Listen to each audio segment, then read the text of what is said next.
Bienvenue dans Smart Bourse, votre émission quotidienne pour rester à l'écoute des marchés. Chaque jour sur Bismart, du lundi au vendredi à 17h. Si vous nous suivez en direct sur Bismart TV, à retrouver bien sûr en replay chaque soir sur bismart.fr ou encore en podcast sur l'ensemble de vos plateformes préférées. Au sommaire de cette édition ce soir, nouvelle séance record pour le CAC 40 qui a été tirée notamment par la progression du titre Carrefour. Le groupe a délivré des résultats salués par les investisseurs avec une augmentation notamment du retour aux actionnaires à travers une augmentation du dividende et une augmentation du programme de rachat d'actions. Le titre Carrefour s'envole en tête du CAC 40 et maintient le CAC 40 au-delà du niveau des 7800 points en cette fin de séance. Vous aurez les détails des grandes publications du jour dans un instant avec Pauline Gratel qui nous accompagne chaque soir dans Smart Bourse sur Bismart. L'autre événement attendu ce soir, c'est la publication du dernier compte-rendu de la réunion de politique monétaire de la Réserve fédérale américaine. Les minutes seront publiées à 20h alors que les marchés se sont réalignés ou quasiment sur les dernières projections qui étaient faites par la Réserve fédérale en décembre sur les baisses de taux que l'on pouvait anticiper au cours de cette année 2024. Le marché anticipait il y a encore quelques semaines à peine 150 points de base de baisse de taux cette année. Le marché n'anticipe plus qu'à peine 4 baisses de 25 points de base pour cette année aux États-Unis, ce qui est assez proche de ce qui avait été signalé par la Fed en décembre. Le compte-rendu de la dernière réunion de politique monétaire sera donc particulièrement intéressant à lire ce soir. Une fois qu'on a dit ça, vous pouvez tout oublier, puisque tout ce que je viens de dire ne sera que secondaire par rapport à ce qui sera l'événement planétaire, au moins pour les marchés ce soir, à savoir la publication des résultats de Nvidia. Nvidia qui a été décrété par le desk trading de Goldman Sachs comme étant l'action la plus importante du monde.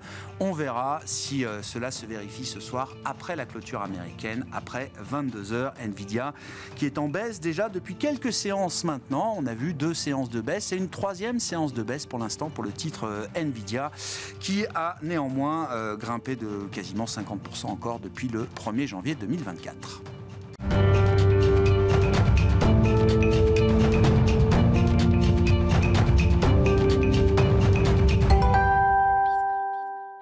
Mais d'abord, venons-en aux résultats déjà publiés qui ont marqué cette séance boursière en Europe, notamment le résumé du jour avec Pauline Gratel.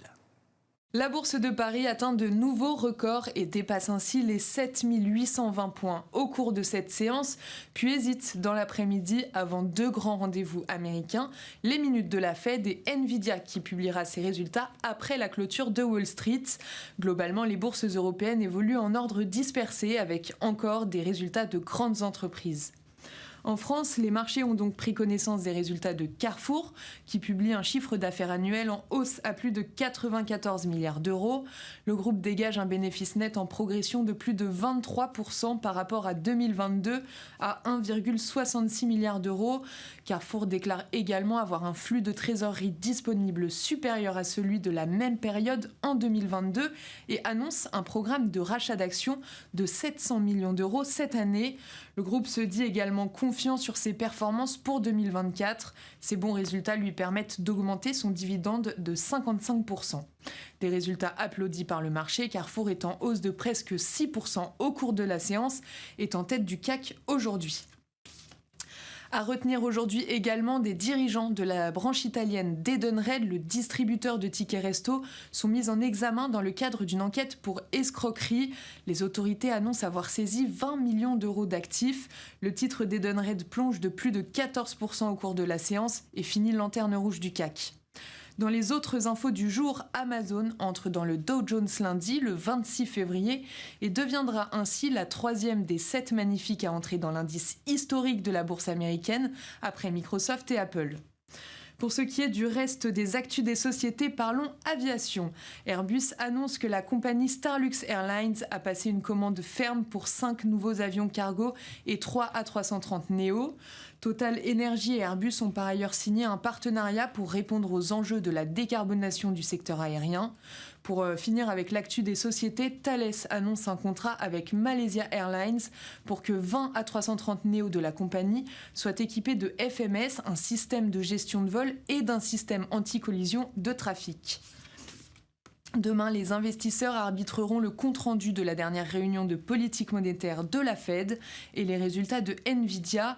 Ils prendront connaissance des PMI flash en zone euro, en France, en Allemagne et aux États-Unis. Du côté des résultats d'entreprise, ceux de Accor, AXA, Engie et Danone sont attendus. Tendance, mon ami, chaque soir en ouverture de Smart Bourse, les infos clés du jour sur les marchés avec Pauline Gratel sur Bismart.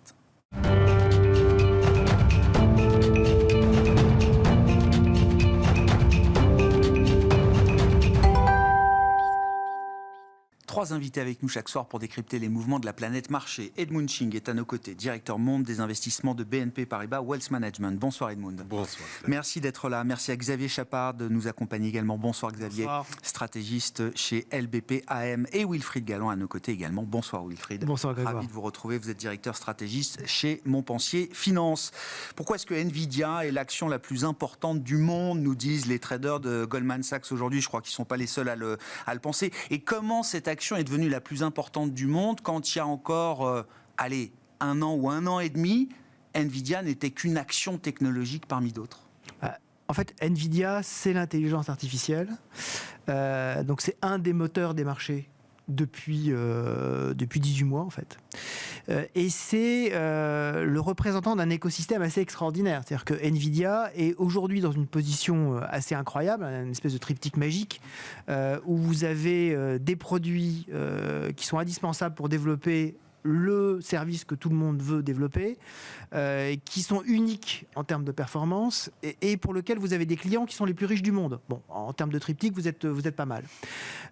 Et en fait, le poids désormais de la thématique intelligence artificielle autour non seulement des marchés, mais globalement, on en reparlera probablement, de l'économie, de l'impact sur la productivité, fait que d'une certaine manière, Jensen Huang is the new Jérôme Powell. C'est-à-dire, en fait, jusqu'à présent, on s'attendait à ce que... Plus fort que Jérôme Powell. C'est ça, jusqu'à présent, on attendait les conférences de presse de la Fed et de son président pour nous donner pour nous donner la thématique générale, l'environnement, comment est-ce qu'on allait pouvoir se positionner de façon économique, financière dans le monde un peu incertain dans lequel on vit. Et aujourd'hui, ce qu'on regarde, c'est effectivement les résultats d'NVIDIA. C'est assez exceptionnel. Ce qui va être très intéressant à voir, c'est effectivement, non seulement effectivement pour l'entreprise, comment est-ce qu'elle compte encore se développer par rapport à des performances qui sont exceptionnelles. On attend entre 4, 5, 6, 7 fois les résultats en termes de chiffre d'affaires, marge de ce qui a été anticipé l'an dernier. Ce qu'on attend également, c'est de voir comment est-ce que justement l'écosystème réagit un peu dans la durée. Et comment est-ce qu'on pourra interpréter ce qui a été communiqué il y a quelques jours par Nvidia comme étant une bonne nouvelle, mais le marché s'est interrogé. C'est-à-dire que le délai nécessaire à l'obtention des fameuses puces les plus graphiques, les plus utilisées pour l'intelligence artificielle, était passé, je schématise, entre 9 et 12 mois à 3 mois. Donc soit effectivement on a des capacités opérationnelles qui se sont développées de façon exceptionnelle, soit c'est la pression commerciale qui a baissé. Et évidemment, l'interprétation ne sera pas tout à fait la même. Moins de tension, offre-demande, quoi. Voilà. Donc la question, c'est comment, de quel côté ça va peser, et comment est-ce que également Nvidia, et je terminerai par là, va nous emmener dans l'avenir de l'intelligence artificielle. C'est-à-dire au-delà de ce qu'ils ont été capables de faire, comment est-ce qu'ils se positionnent par rapport à leurs concurrents, par rapport aux leurs différentes offres. On entend parler, par exemple, beaucoup d'une offre qui est Grok aujourd'hui, avec des puces très particulières, avec une conception très différente par rapport aux puces graphiques d'NVIDIA. Comment est-ce qu'ils réagissent également par rapport à toutes les offres concurrentielles que veulent développer leurs clients, les fameux clients les plus riches du monde. Ça va être intéressant, mais le plus important, c'est vraiment comment est-ce que cette thématique se diffuse réellement. Pour l'instant, c'est le seul de ces acteurs-là qui a démontré pouvoir être capable de transformer une hype en compte de résultats. Comment est-ce que ça se développe en 18 mois. En 18 mois. Comment est-ce que ça se développe? Comment est-ce que ça va se diffuser également? C'est tout l'enjeu de ce soir, et c'est vrai que c'est un enjeu très important, comme on attendait effectivement les réunions des banquiers centraux dans notre temps très... C'était avant ça. Perdez pas votre temps avec les minutes de la Fed. C'est à 22h que tout se jouera. Edmund, bon... vos commentaires sur ce qui est quand même une emprise fascinante de Nvidia aujourd'hui. Je vois déjà qui soupire. Non, mais tous les jours, on discute la même chose, pas possible. Tous mes clients me posent la même question. Quelle est la question? J'en ai marre. Quelle est la question? Est-ce qu'il faut en acheter encore aujourd'hui? Est-ce qu'il faut acheter toujours la magnifique set Nvidia, la Bulia? Et moi, j'ai une doctorania, j'ai aucune idée, moi. J'ai aucune idée. Les Français attendent des réponses. Non.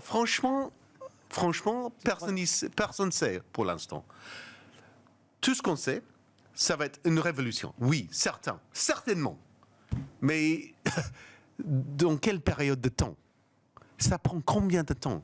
Et ça prend toujours plus de temps qu'on pense pour que les sociétés comprennent la technologie. Et en plus, qu'ils comprennent comment utiliser la technologie pour améliorer leur business model, leur travail.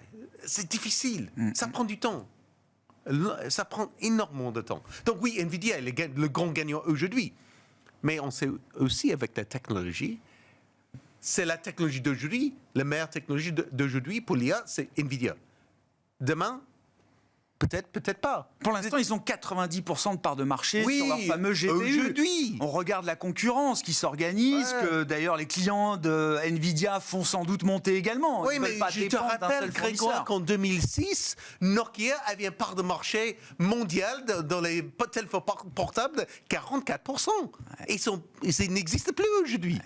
Bon, donc d'un jour à l'autre, on va avoir des disruptions de technologie énormes qui arrivent de nulle part. En 2007, c'était Apple avec l'iPhone. Peut-être ça va être AMD ou une autre société qu'on ne connaît même pas qui arrive, ou peut-être Google qui arrive avec quantum computing, avec une puissance de calcul 1000 fois plus que les GPU. OpenAI veut lever quoi? 7 000 milliards? Je me suis demandé si j'avais pas mis un zéro de trop pour développer des capacités qui seraient capables de rivaliser avec les capacités de production d'NVIDIA dans le monde. Google, c'est toujours possible. Ils travaillent sur quantum computing depuis très longtemps. Mais on ne sait pas si ça va arriver demain, après-demain, peut-être jamais. Mais on ne sait pas. Mais moi, acheter Nvidia aujourd'hui, il faut être fort. Hein. Après les résultats. Si ça baisse de 20%, si ça baisse de 20% ce soir après les résultats. Mais Grégoire, regarde Super Microcomputer. Et le truc qui flambe de $200 à $1000 qui baisse déjà de plus de 30% en 2 jours. Mais 20% de baisse, rien pour Nvidia, rien. Ce qui me marque quand même, et c'est ce qu'on m'a expliqué hier, c'est que quand je parle de l'emprise d'NVIDIA sur les marchés, c'est que alors déjà c'est 25% de la hausse du S&P 500 depuis le début de l'année, et puis surtout que Nvidia a un impact en cascade sur toutes les classes d'actifs du monde. Même si vous êtes gérant crédit high yield en Europe, vous êtes forcément concerné par ce que va publier Nvidia ce soir, qui aura un impact sur la volatilité des marchés américains, sur le VIX, et donc sur le crédit aux États-Unis, et donc sur le crédit en Europe derrière. Et peut-être c'est ça qu'il faut faire. Il faut acheter le vol implicite sur le Nasdaq 100. Parce que je ne sais pas si ça va monter encore beaucoup plus ou baisser plus, mais encore beaucoup. Mais ça va bouger d'un sens ou l'autre avec les publications d'NVIDIA, avec tout ce qui se passe en ce moment. Et tous les investisseurs, surtout les investisseurs retail, ils ont déjà acheté massivement les fonds technologiques aux États-Unis. Donc ils ont toujours un max en termes de poids. Et ici, la moindre déception... Le marché des options est positionné pour un mouvement historique, alors à la hausse ou à la baisse, sur Nvidia de plus de 10%. Je rappelle que les 2 derniers price action post-publication d'Nvidia sur les 2 résultats précédents, c'était 0, voire légèrement négatif. Il ne s'était pas passé grand-chose. Sur Nvidia et sur l'IA en général, vous savez, non mais ce que ça implique sur les marchés, moi c'est ça qui me fascine. On a connu Apple, moi je me souviens, les trimestriels d'Apple, c'était le métronome mondial. Je veux dire, à l'iPhone près, c'est Apple qui dictait la tendance des marchés. Je parle bien de la tendance des marchés. Et c'est un problème, pour un économiste comme moi, c'est un problème parce que... On sait que les actions c'est pas l'économie. Le problème, c'est que là, ça impacte l'économie tellement c'est gros, ça impactera les conditions financières, comme vous disiez, d'un peu tout.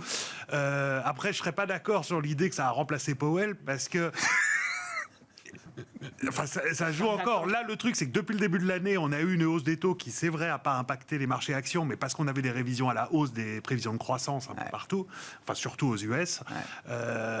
Voilà. Si on a un frein sur l'économie ou tout ça, on remettra au goût du jour. Powell reprendra le leadership sur la scène mondiale. D'accord. Exactement, avec un impact plus durable que Nvidia. Mais c'est vrai que là, à court terme, c'est le plus gros impact sur les conditions financières globales. Oui, global, oui. Non, Comment vous réfléchissez à la diffusion de cette technologie, notamment par rapport à l'histoire? Edmund nous dit c'est toujours plus lent que ce qu'on rêve, que ce qu'on espère. Néanmoins, est-ce que, partant d'une base numérique, informatique, mondiale, installée largement depuis les années 2000, est-ce qu'il y a quand même l'idée que si cette technologie est pertinente, et elle semble l'être, est-ce qu'on peut imaginer quand même des résultats, peut-être même y compris sur le plan macroéconomique ou en tout cas sectoriel, peut-être des résultats déjà assez rapides? Alors, on le voit, enfin, je pense pas, en fait, à court terme. Enfin, c'est quelque chose qu'il faudra voir dans 5-10 ans. D'accord, c'est 5-10 ans pour vous le rendez-vous, je pense. le moment de rendez-vous. C'est plus rapide que historiquement les révolutions industrielles et tout ça, mais quand même, ça prend du temps. Aujourd'hui, on voit une productivité qui est très forte aux États-Unis. À mon avis, c'est plus lié au fait que les gens soient équipés pendant le Covid. Enfin, surtout les PME, enfin, on avait vu des investissements dans l'informatique, dans les nouvelles technologies qui étaient énormes pendant le Covid. Et donc ça, potentiellement, ça a un impact maintenant. Mais c'était avant IA, avant Nvidia, quoi. Exactement. Il faut voir qu'au niveau des PME, enfin, ce qui fait le tissu économique et donc le PIB, c'est pas les 7 magnifiques, quoi. C'est vraiment la diffusion de tout ça au niveau de l'économie, dans les petites entreprises, les commerces et tout ça. Et ça, à mon avis, on voit là l'impact de l'investissement qu'on a fait pendant le Covid, qui fait qu'on a de la productivité qui est pas si mal que ça, surtout aux US. Et d'avoir justement ce relais de l'IA devant, c'est potentiel. Est-ce que ça permet de prolonger un peu la tendance qu'on a observée sur les gains de productivité aux États-Unis sur 2-3 trimestres maintenant, Xavier? Alors, je pense que ça mettra plus de temps que ça. Et il faut que ça soit un essai transformé, en fait, pour l'économie. Ce qu'on a vu, c'est que, par exemple, les smartphones ou tout ça, ça n'a pas créé de productivité économique. Ça a créé plus de services personnels. On passe beaucoup de temps dessus, donc on sait que on n'a pas réussi à la mesurer. On ne voit pas dans le PIB. Ou on n'a pas réussi à le mesurer. Mais en tout cas, c'est pas marchand. Monétisé. Oui. Monétisé. Ouais. Et donc l'AI, pour l'instant, on voit qu'il y a ce qui se développe très vite, c'est ce qui n'est pas monétisé en fait. On joue beaucoup avec. A priori, ça va avoir des implications très importantes aussi pour les business, mais ça met plus de temps à venir. En fait. Moi, je dirais que ça commence un peu dans certains secteurs. On a des anecdotes partout autour de nous. Dans certains secteurs, comme par exemple, clairement, on a vu des grands cabinets d'audit aux États-Unis qui ont annoncé des suppressions d'emplois clairement mis au regard de développement d'outils d'intelligence artificielle où ils avaient moins besoin de personnel. Et donc on a un certain nombre de secteurs, la presse aussi en fait partie, mais c'est effectivement pour l'instant c'est relativement réduit. En fait, ce qui pourrait accélérer les choses, et c'est moi ce qui me rend un peu plus optimiste, c'est que en fait cette nouvelle technologie arrive dans un contexte de marché de l'emploi aux États-Unis extraordinairement tendu.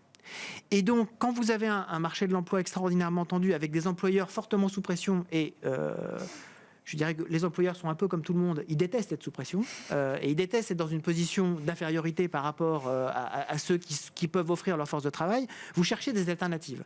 Donc une des premières alternatives, ça a été effectivement des investissements massifs précédents dans la productivité, ce qui explique probablement la hausse de productivité qu'on a vue ces derniers trimestres aux États-Unis.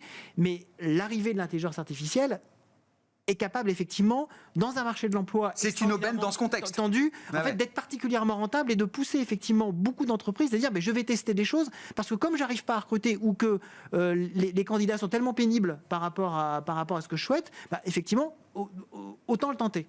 Et donc ça, je pense que ça peut accélérer les choses, contrairement malheureusement à l'Europe où en fait on a un marché de l'emploi qui est beaucoup plus laxe, en fait, beaucoup moins tendu qu'aux États-Unis. Donc vous êtes beaucoup moins tenté puisque il y a moins d'incitation. C'est beaucoup plus facile. En fait, c'est beaucoup plus facile de rajouter des gens supplémentaires ou de rajouter des capacités supplémentaires que vous n'êtes pas tendu. Donc vous n'avez pas besoin de prendre un risque. Est-ce qu'effectivement, là où je rejoins totalement ce qui vient d'être dit, l'intelligence artificielle, compte tenu de la nouveauté de la technologie, c'est un risque, parce qu'on sait qu'il y a encore des hallucinations, on sait qu'il y a encore des choses qui sont un petit peu compliquées.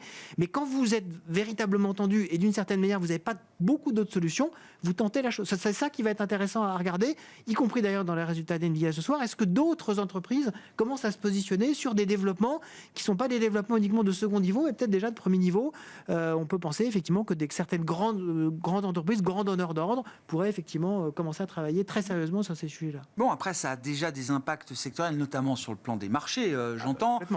Tous ceux qui travaillent à fournir des équipements pour les data centers, par exemple, sont directement corrélés aujourd'hui, non seulement au résultat d'NVIDIA, mais à la course du titre NVIDIA. Il y a une corrélation qui s'est créée quand même entre NVIDIA et des secteurs périphériques qui participent, comme vous disiez tout à l'heure, à cet écosystème. Tout à fait. Et en fait, ce qui est très intéressant, c'est de voir effectivement les différents niveaux en fait, de travail, de travaux autour de l'intelligence artificielle, de voir effectivement que vous avez ceux qui fournissent le matériel. Ça, aujourd'hui, c'est NVIDIA, ils essaient de faire autre chose que de fournir du matériel. Pour l'instant, c'est essentiellement ça. Après, vous avez ceux qui fournissent les outils d'intelligence artificielle. C'est essentiellement les GAFAM, les Anthropic, les Mistral AI, les Alpha Senses en Europe. Et puis, vous avez aussi des acteurs qui sont beaucoup plus spécialisés et qui vont développer en fait des couches logicielles qui vont s'intégrer en fait à ces outils globaux. Donc, on est en train de construire tout un écosystème.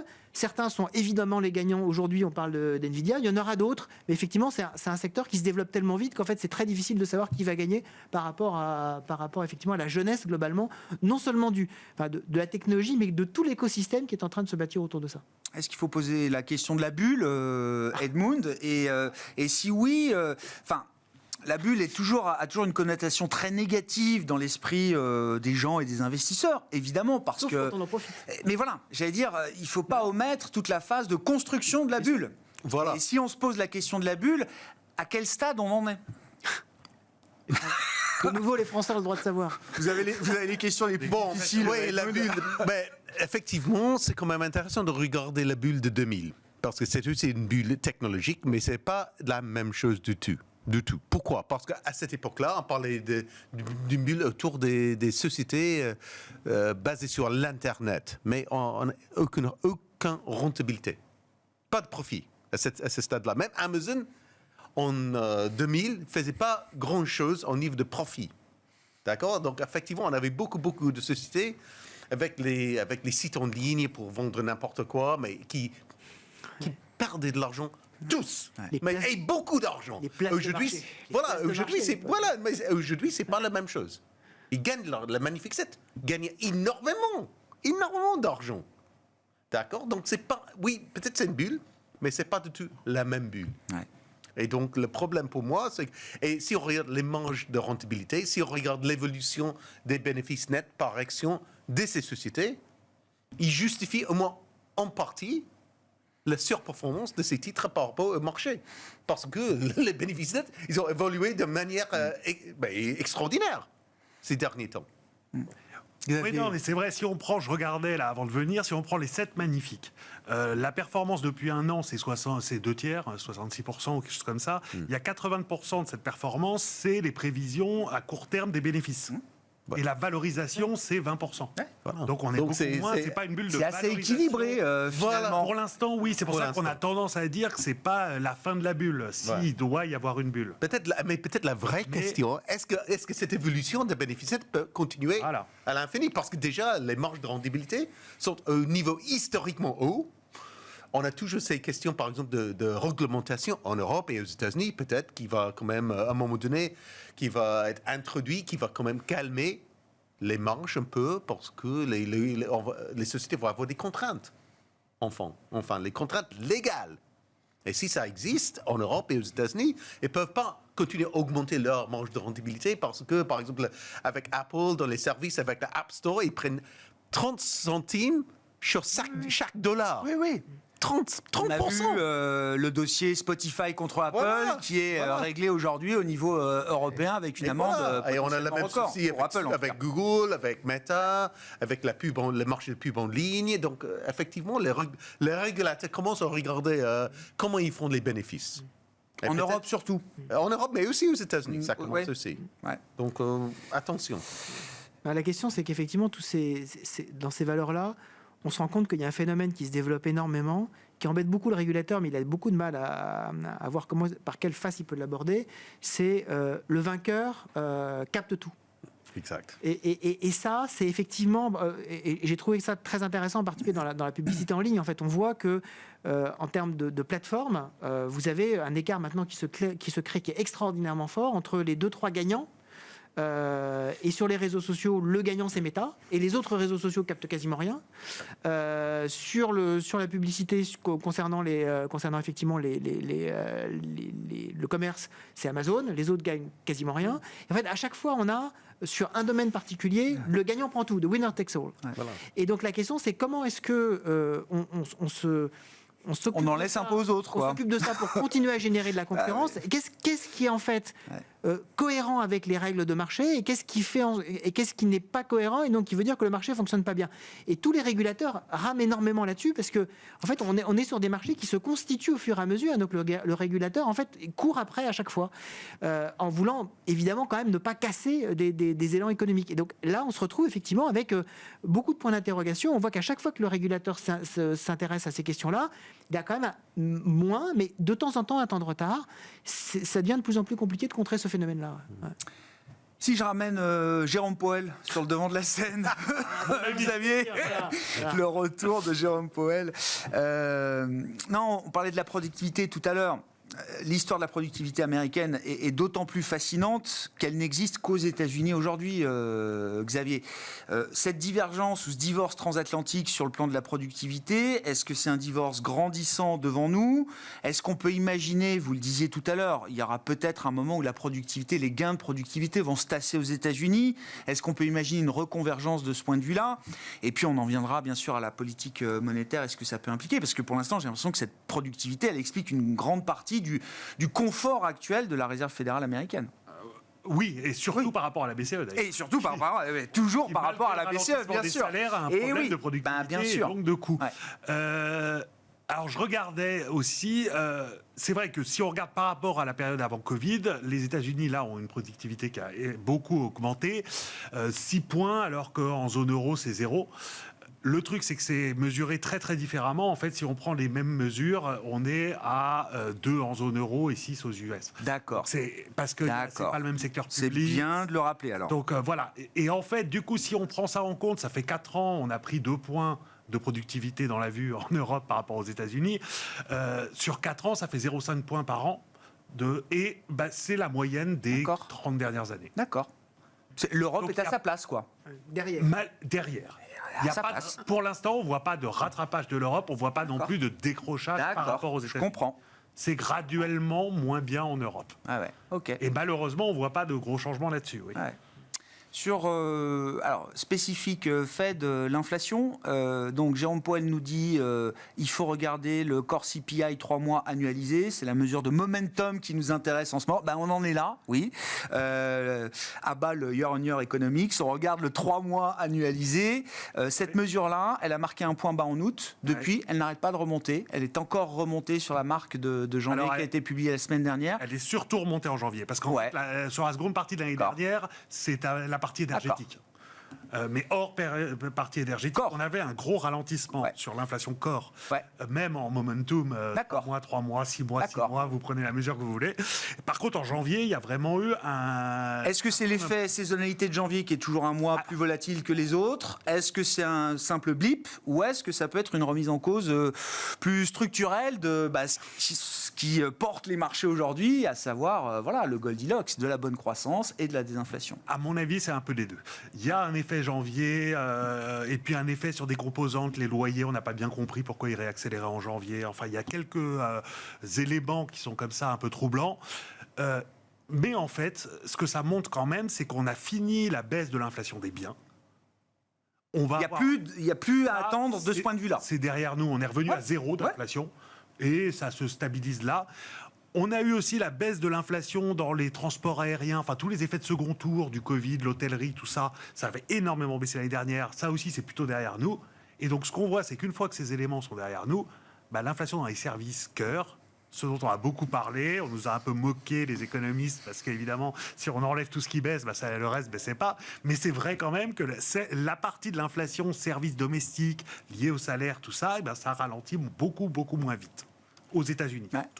Et donc, le risque, pour nous, c'est pas que l'inflation réaccélère là à court terme, c'est qu'on commence à stagner avec une inflation un peu en dessous de 3, ce qui n'est pas horrible, mais c'est pas 2.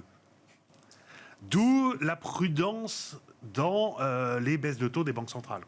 Et le marché s'étant réaligné à peu près sur la Fed, partant du mois de juin, est-ce que juin, c'est au minimum au mois de juin qu'on baisse les taux, ou est-ce que ça veut dire que ça peut être beaucoup plus tard ? Ça peut être plus tard. Je pense que ça, avril, le risque juin, principal de ce scénario, c'est que ce soit plus tard que juin. D'après les derniers chiffres qu'on a eus, oui. Ouais. Après, il y a pas mal de chiffres à venir d'ici là. Et donc, je pense que mai ou juin, ça reste le scénario central. Mais oui, le risque se décale. Ouais. Edmond, sur le fait déjà que le marché s'est réaligné avec les projections du dot plot. Alors ça a bougé un peu sur le marché obligataire, mais sans sortir du range. Et sur les marchés actions, j'allais dire, ça n'a défrisé personne. Voilà. Personne n'a vu ce qui s'était passé Non, sur les mais marchés c'est un peu obligataires. bizarre parce que c'est peut-être aussi grâce au marché action qu'on a ce problème. Parce que si on regarde les États-Unis, le marché d'emploi, on a quand même un excédent de retraités aux États-Unis depuis la pandémie Covid qui maintenant est 2,5 millions de retraités. De plus. Ouais. Plus que prévu. Donc, d'accord, oui, au-delà de la tendance. Quoi. Donc, Oui, si on parle de effectivement un marché... Oui, des gens qui sont partis plutôt du marché du travail mais parce on que parle les du marché de travail qui est peut-être 170 millions, 2,5 c'est beaucoup. Ah oui. 2,5 millions Oui, de oui, plus. C'est énorme.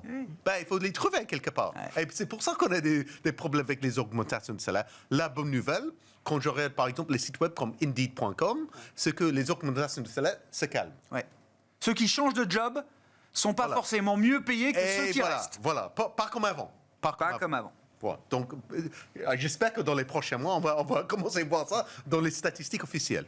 Mais est-ce qu'il faut considérer dans les scénarios de risque le risque que la Fed ne baisse pas ses taux ? C'est ce qu'on m'a dit un peu de manière provocante cette semaine. Non, mais ne les baisse pas aussi rapidement que ce qu'on imagine aujourd'hui, c'est-à-dire juin et peut-être juillet, voire septembre, je ne sais pas. Non, je pense qu'ils peuvent commencer en juin, mais peut-être la réalité, c'est que la tendance baissière va être un peu lissée un peu, et donc ils vont pas aller à toute vitesse, et ils vont faire ça, baisser le taux progressivement, parce que à long terme, le taux Fed Funds à long terme, c'est 4,2%, à très long terme sur 70 ans. Donc, on est à 5,50. Donc, on peut baisser vers 4%, mais 4%, c'est peut-être le taux plutôt neutre, le moyen long terme. Donc, on peut descendre vers ça. Après, on verra. Oui, l'idée n'est pas de redevenir accommodant aujourd'hui du point de vue de la politique monétaire. On me dit souvent le timing des baisses de taux, on s'en fiche, ce qui compte, c'est la séquence, etc. Moi, je trouve que le timing est quand même toujours important parce que le timing des baisses de taux et le timing pour les marchés, ça a eu une implication sur toute la suite de la séquence. Absolument. Je pense que ça c'est effectivement important. Et c'est ce que je trouve très intéressant, c'est qu'on voit qu'au sein même des comités de politique monétaire, on a maintenant vraiment les deux approches qui se développent. Quand on regarde la Fed, récemment, on a eu quasiment le même jour, on avait Raphaël Bostich de la Fed d'Atlanta qui nous disait il faut aller vers 2 baisses de taux maximum et attendre l'été. On a vraiment tout le temps nécessaire, ça n'est vraiment pas la peine de se presser. Et le même jour, on a Austin Goldsby, et là aussi membre du comité de politique monétaire de la Fed, qui nous disait il est vraiment important de commencer plus tôt plutôt que plus tard, parce que sinon on va vraiment être en difficulté sur le volet de notre deuxième mandat, qui est l'emploi. Et donc on voit qu'on a... Et on devra en faire plus. Et si on commence plus tard, on en fera plus. Exactement. Et donc on a véritablement ces deux approches qui sont en train de se développer.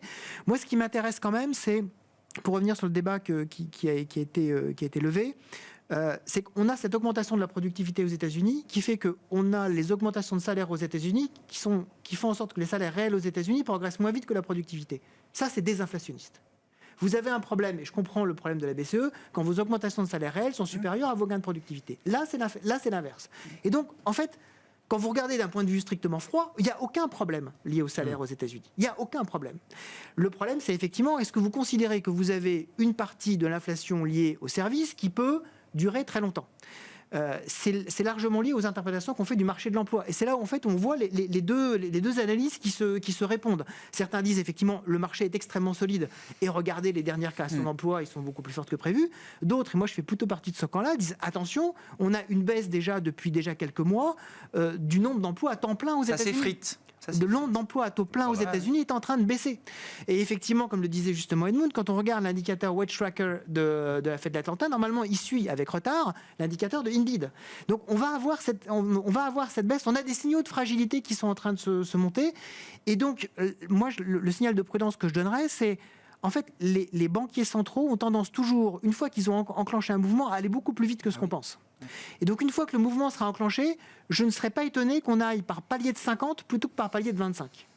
Donc, ça peut effectivement commencer en juin ou en juillet, mais aller relativement vite au fur et à mesure que le marché de l'emploi se dégrade. Si effectivement on a de bonnes nouvelles macroéconomiques et que finalement ça dure très longtemps, ce qui est certain, c'est qu'aujourd'hui, les bonnes nouvelles au niveau de la croissance font que la Fed peut attendre. La procrastination est l'avenir de Jérôme Powell aujourd'hui. Donc il n'y a aucun problème. Mais ça ne veut pas dire que ça peut durer jusqu'à après l'été. Je pense qu'ensuite, ça peut aller quand même relativement vite. Il faut faire très attention aux détails du marché de l'emploi. Qu'est-ce que vous comprenez de la fonction de réaction des banques centrales aujourd'hui, à ce stade-là, Xavier et c'est vrai qu'on voit aussi le débat au sein de la Banque Centrale Européenne. C'est un peu le trade-off que Villeroy de Galhau, par exemple, propose au faucon de la BCE.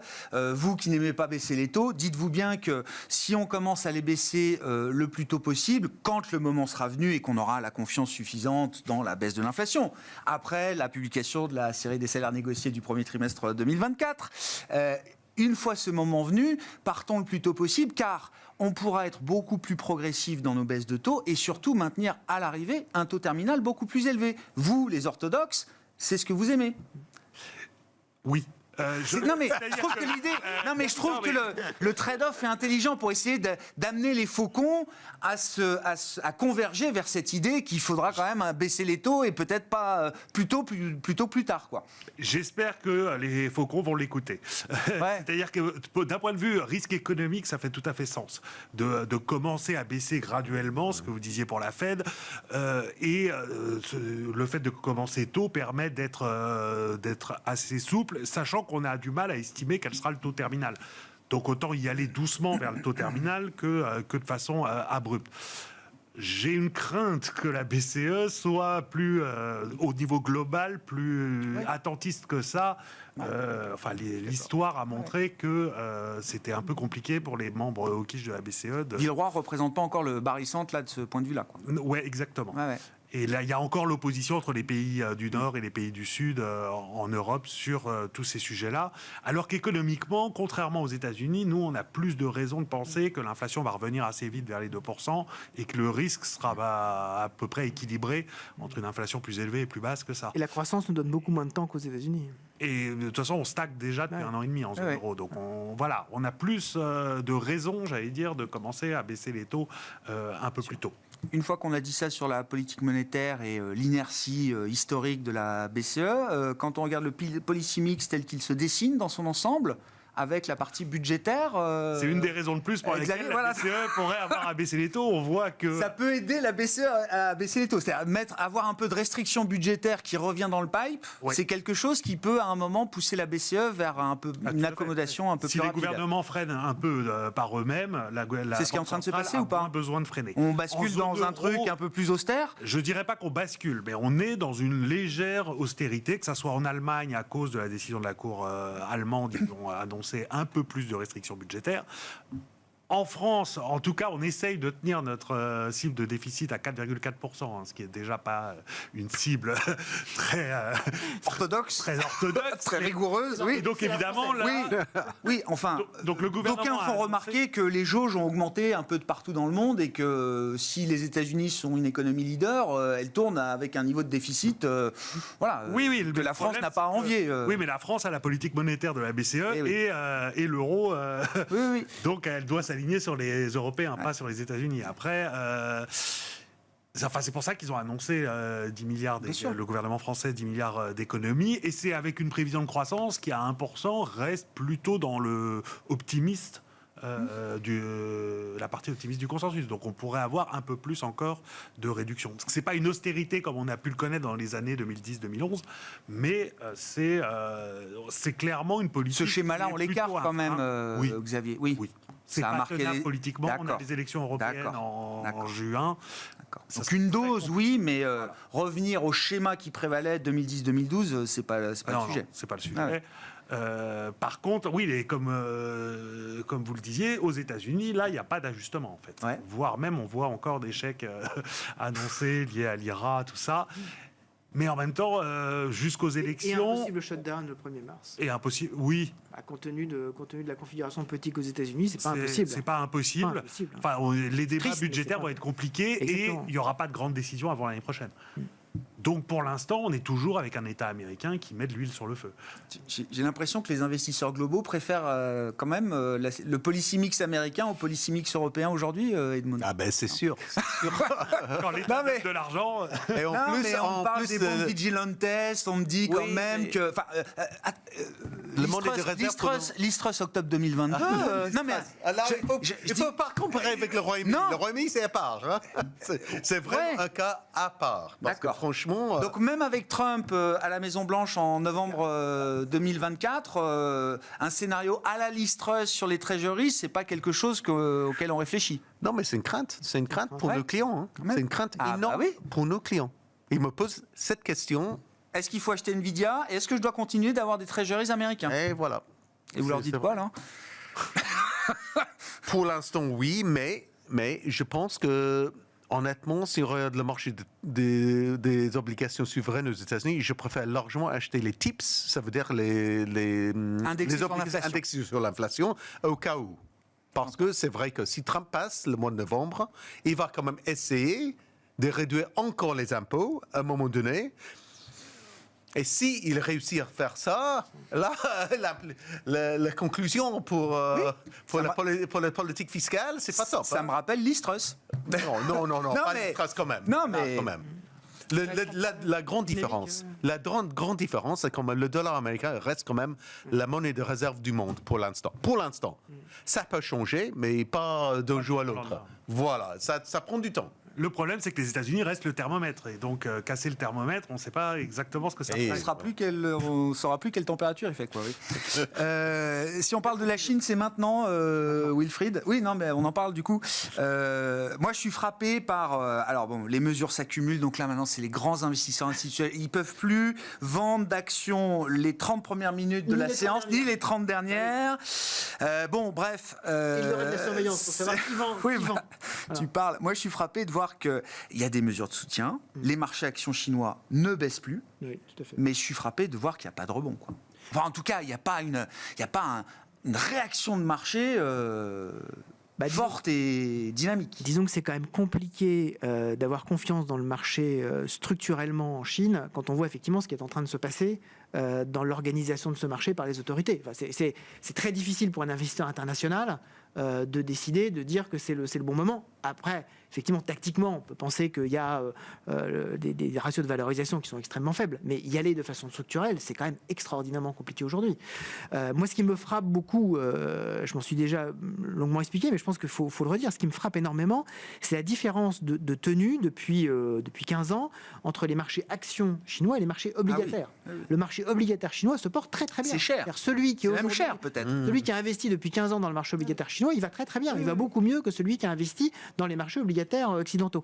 Et ça me fait dire qu'en fait, le modèle chinois, c'est véritablement financièrement un modèle allemand. C'est-à-dire être une réserve de valeur, être une réserve de solidité, pour essayer effectivement d'être ce pôle alternatif financier par rapport aux pays du Sud.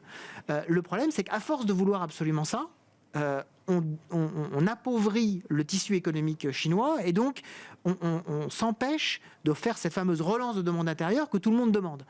Et ça finit par poser un certain nombre de problèmes. Vous ne pouvez pas vous positionner uniquement sur la solidité financière sans avoir une croissance économique forte. Et le modèle allemand ne fonctionnait que parce qu'il y avait à la fois l'ouverture du marché européen et l'ouverture globale des marchés mondiaux. Là, aujourd'hui, quand vous avez une espèce de fermeture, en particulier aux produits chinois, ça ne fonctionne de moins en moins. Donc là, la problématique chinoise, elle est là. Elle est comment est-ce que j'équilibre mon souci d'être extraordinairement fiable d'un point de vue financier, mais de quand même consolider ma croissance. Pour l'instant, ils n'ont pas trouvé la solution. Peut-être que ça va venir. J'ai l'impression qu'en fait, ils font quand même des efforts sur la partie, justement, taux d'intérêt, des efforts quand même très importants. Pareil pour l'achat, j'ai vu, de programmes immobiliers chinois par des entreprises d'État, directement. Voilà. Ça peut contribuer à solidifier le marché. On n'est pas encore dans une situation qui donne, je pense, structurellement confiance. Est-ce que vos clients vous demandent s'il faut acheter des actions chinoises ? Non. Non. Non, pas pour l'instant, parce que les investisseurs étrangers, ils ont énormément souffert ces derniers temps, ils sont tous vendus. Ouais. Normalement, sauf nos clients asiatiques, évidemment, qui regardent de très près le marché, mais notre conseil, c'est très très simple. Si on achète les actions chinoises aujourd'hui, il faut faire ça avec un produit structuré pour protéger à la baisse, première chose. Et deuxième chose, il faut quand même favoriser le marché domestique, le fameux A-shares, parce que si le gouvernement si le gouvernement va soutenir un marché, ça veut dire le marché où les investisseurs domestiques investissent, qui est quand même le A-shares, et ils s'en fichent de Hang Seng. Les internationaux, ça les... Ah oui. Je sais pas, le marché est tellement déserté. J'ai même vu qu'ils avaient musclé leur réglementation ESG pour essayer de coller à ce que fait l'Europe, en se disant, tiens, ça va peut-être réattirer quand même des investisseurs étrangers. Ça peut être intéressant, peut être quand même les grandes boîtes technologiques chinoises comme Alibaba qui peuvent quand même racheter leurs propres actions. Cash flow record chez Alibaba, et l'action est au plus bas. Et voilà, c'est peut-être le moment, le meilleur moment. Non, les dernières décisions montrent pour moi deux choses. La première, c'est qu'ils ne veulent pas faire une relance généralisée. On voit qu'ils ont baissé le taux 5 ans, celui qui sert à pricer les prêts immobiliers, pas le taux 1 an qui sert à pricer les autres crédits. Donc on voit que c'est vraiment ciblé. Il faut stabiliser l'immobilier, le marché domestique. Et les banques derrière. Oui. Du coup, les banques derrière. Et puis les ménages, qu'il n'y ait pas trop de remous là-dedans. Ça, a priori, ils peuvent encore le faire et pourront le faire. Ce qu'on voit aussi, c'est que si le président il continue sa stratégie de reprendre le contrôle et de plus... Même s'il continue à dire qu'il veut libéraliser les marchés et tout ça. Le grand papier du FT, retour des milices de l'armée rouge dans les entreprises chinoises. Des services de sécurité fournis par l'armée rouge dans les entreprises chinoises. Et ça, c'est pas de nature à donner très confiance à l'extérieur. Moyennement. Non, mais... Merci beaucoup, messieurs. Bon Nvidia à vous trois. On se retrouvera dans le monde d'après. Edmund Ching était avec nous, le directeur monde des investissements de BNP Paribas Wealth Management, Wilfried Galland, directeur stratégiste de Montpensier Finance, et Xavier Chapard, stratégiste chez LBPM.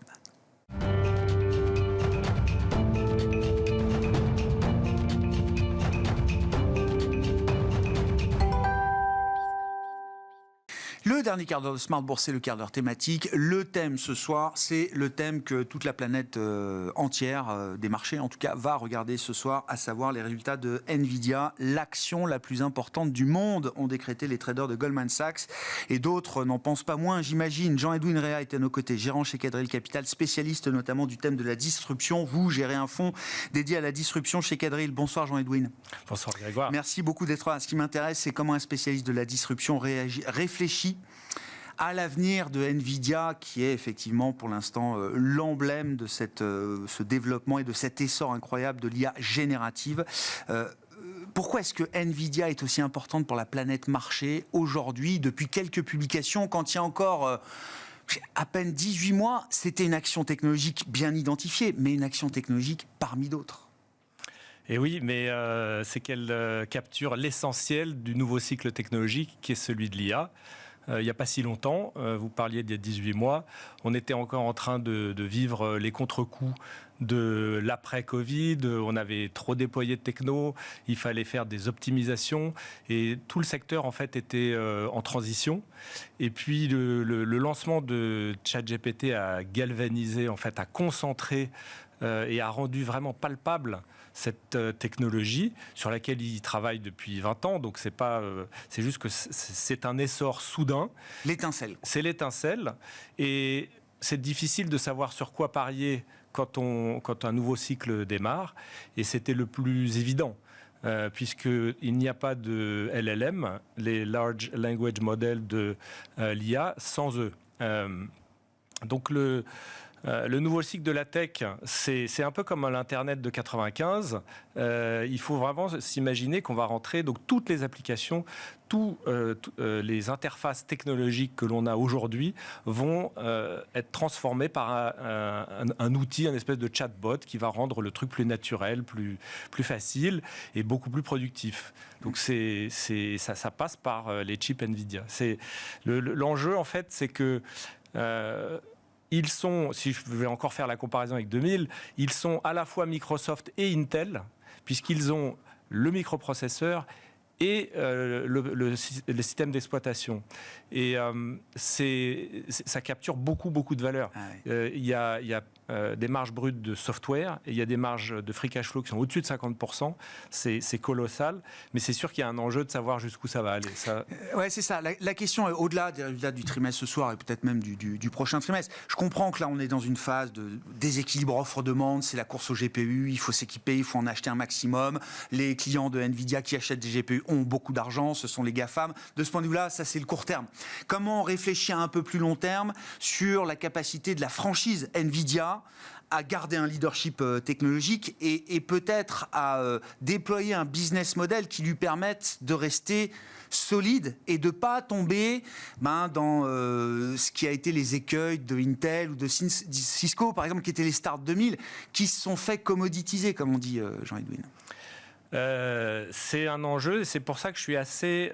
donc je suis très bullish à court terme, mais c'est sûr qu'on ne peut pas transférer toute la valeur de cette révolution à une seule société.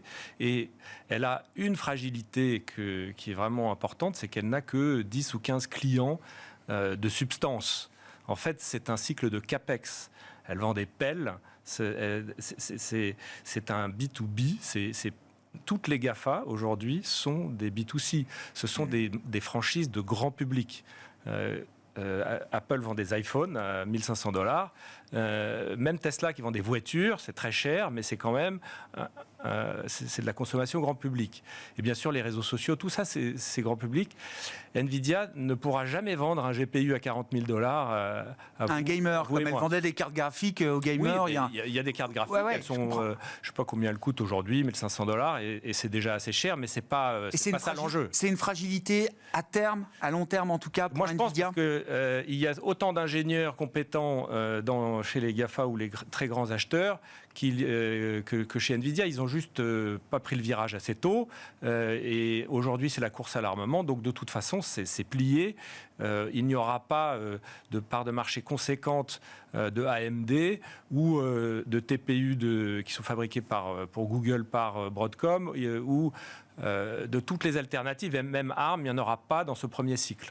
Mais en revanche, c'est sûr que Microsoft l'a déjà déclaré, ils veulent une alternative. Ah bah, ouais. Et il y en aura. Ouais. Parce qu'en fait, la barrière à l'entrée, c'est surtout, c'est un accès à la capacité de production chez TSMC, mais ça déjà, c'est en train de se détendre. Et c'est surtout, en fait, les bibliothèques de code.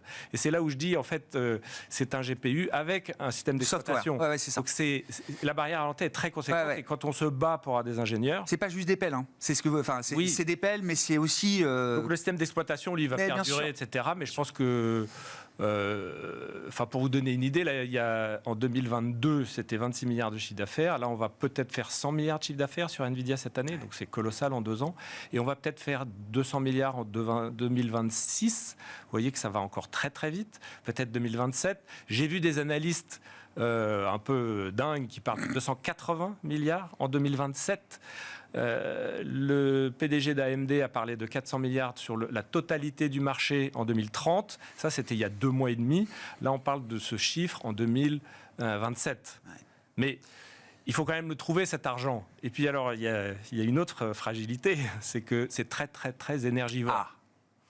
Donc, pour vous donner un exemple, n'est-ce pas, un iPhone, ça consomme, je crois, 5 Wh.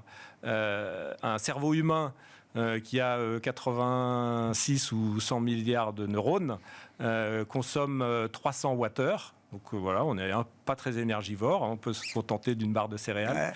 Le data center de GPU pour ChatGPT qui a 30 000 GPU, c'est plutôt... c'est très compliqué à savoir, ça dépend comment vous calculez, mais on parle ça va de 50 mégawatts à, pour certaines pics d'utilisation, 1 gigawatt-heure. Donc on n'en parle pas, mais ça devient un enjeu Donc, quand la planète est sur... Oui, c'est un enjeu stratégique. Ouais. Et puis c'est bien pire que le Bitcoin dont on se plaignait il y a 3 ans. Donc c'est sûr que l'IA sera moins chère et moins énergivore, ou elle ne sera pas un produit de masse consommation. Nvidia a la capacité à travailler sur cette question énergétique. Est-ce que c'est la concurrence qui va s'emparer d'ores et déjà de ce sujet pour arriver avec sur le marché des GPU moins énergivores que ceux de Nvidia? C'est sûr que c'est indispensable. Tout le monde s'attelle au problème. Mais est-ce que ça peut former une disruption qui peut les secouer à un moment inattendu? En tout cas, l'architecture ARM, qui est celle qui est utilisée par presque tout le monde maintenant pour justement atteindre ces efficiences énergétiques, puisque ARM, c'est le roi en fait, des microprocesseurs embarqués, ou the edge en anglais. Ils sont surtout dans la low-tech, donc ils sont dans les frigos, je sais pas moi, ils sont aussi dans tous les téléphones mobiles quand même, n'oublions pas. Mais ce qui est important, c'est qu'il faut déporter la puissance de calcul du data center vers la périphérie. Et ça vers le device. Vers le device.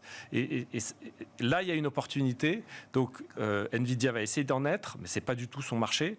Intel veut être là-dedans, Broadcom veut être là-dedans, tout le monde veut être là-dedans, et l'architecture probablement qui va l'emporter de toute façon, c'est ARM. Et c'est pour ça que quand ils ont commencé à en reparler à leur dernier conf call, tout le monde s'est excité, le titre s'est envolé, etc. Bien sûr, oui, ça a doublé en 6 mois, là, ARM.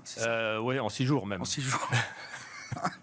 Donc, mais là-dessus, il y a une opportunité pour plus tard, puisque SoftBank, qui est l'actionnaire dominant, a besoin de lever du cash. Il y a un lock-up qui expire le 12 mars, donc moi je pense qu'il y aura peut-être une opportunité de faire quelque chose. Mais il y a une autre opportunité pour un investisseur qui est plus frileux, c'est tout simplement Apple. Parce que Apple n'a rien fait cette année. Non. Même depuis l'été dernier. C'est à la traîne. Pourquoi? Parce que les ventes d'iPhone stagnent. Le chiffre d'affaires global du groupe, on est en dessous de 5% de croissance. Donc on n'est pas du tout dans le même rythme de croissance que Nvidia, par exemple. Mais ils travaillent beaucoup sur ce sujet. Ils savent que c'est dans leur device qu'ils vont devoir transférer un peu de cette compétence. Et je pense que d'ici un an, d'ici la fin de l'année, on parlera beaucoup plus. C'est sûr que l'iPhone qui sortira en septembre prochain va être très, très concentré là-dessus. Donc, grosse phase de renouvellement des devices à attendre potentiellement. Et oui. Et des réseaux télécoms, il faut de la 6G. Enfin, il y aura beaucoup d'upgrades à faire, mais je pense que Apple attend son killer téléphone pour son nouveau cycle, et ça peut être ça. Est-ce que Nvidia, je reprends l'exemple d'Intel, en plus Jensen Huang, il vient de chez Intel, je crois, c'est ça? Oui. Moi, oui. Je ne connais pas son histoire. Si, mais il y a 15 ans, il était chez Intel. Okay. Non, mais ce que je veux dire, c'est qu'il a vu Intel Inside. Le petit logo qu'on met partout. Sûr. Voilà, il faut mettre Nvidia ça, Inside. On peut, Oui, mais c'est pas du tout des GPU à $40 000. Bien sûr qu'ils vont en faire dans les laptops, mais le laptop, c'est un marché commoditisé dans lequel pas la même marge, quoi. On n'aime pas payer plus de 1 500 euros, 2 000 euros. Les très haut de gamme de Apple, voilà, on va payer 3 000. C'est difficile de composer avec les deux. Et donc je pense qu'il va y avoir un marché très important sur la périphérie.